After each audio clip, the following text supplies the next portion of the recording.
Voici la première parole qui est souvent prononcée dans un couple qui vit un mal-être. Voici la première parole. Je regrette de t'avoir épousé.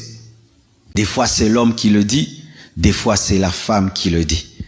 Vous ne pouvez savoir à quel point une telle parole fait mal. Vous ne pouvez savoir à quel point une telle parole blesse.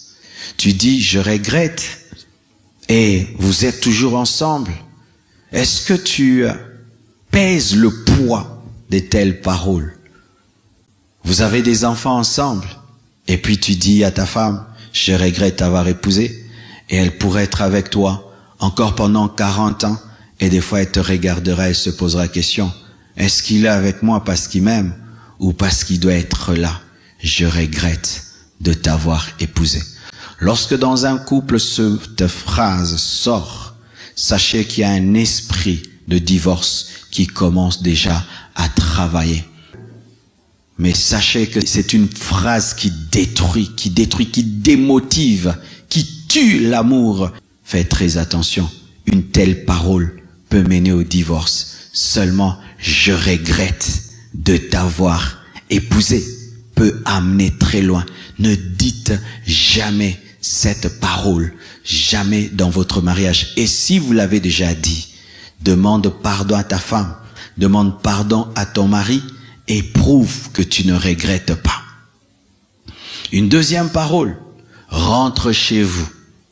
Tu dois rentrer chez vous, à la maison. Arrêtez de le dire, arrêtez, répentez-vous d'avoir dit cela, ne le dites plus jamais. Une troisième phrase qui sort de la bouche des personnes qui sont sous l'emprise de l'esprit de divorce, c'est mon argent et c'est ton argent.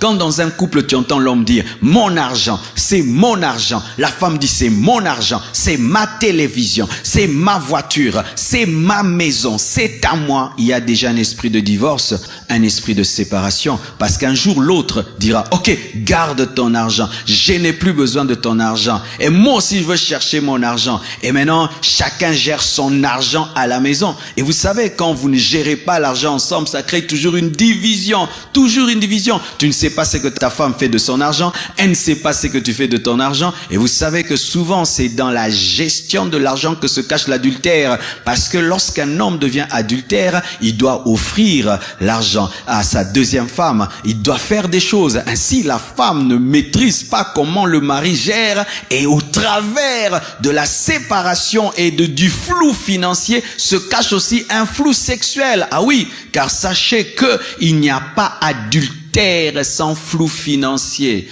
Chaque fois qu'il y a adultère, il y a toujours flou dans le domaine financier, parce qu'il faut offrir de l'argent, il faut offrir l'argent à la nouvelle belle famille, il faut, et tu vas pas dire à ta femme, me permets-tu d'offrir $1000 là-bas, donc tu dois le faire dans le secret.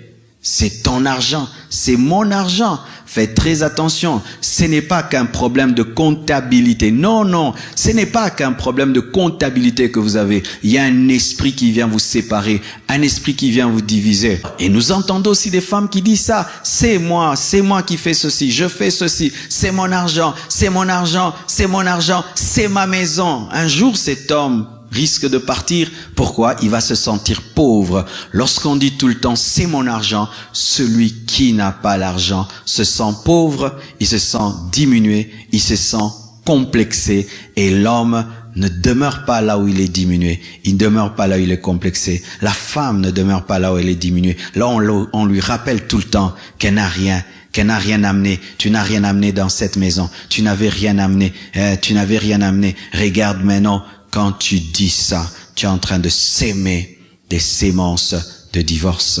Faites attention.